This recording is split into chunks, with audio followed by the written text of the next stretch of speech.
we're gonna try the chocolate lava puff. Packaging wise, 8 out of 10. Piccolo. 5 star yan, te. Hindi yan piccolo. Wala na gas yung flakes. Hawakan mo. Hawakan. Ito, hawakan mo. Ay, kala ko puputulin natin together. Croissant. Croissant. Irrited. O, pipiliin pa niyo yung madaming chocolate. Ito na rin.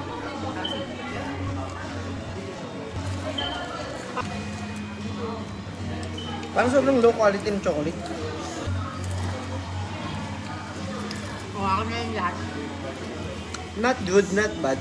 The problem is the flakes. Yung wrapper. Plate.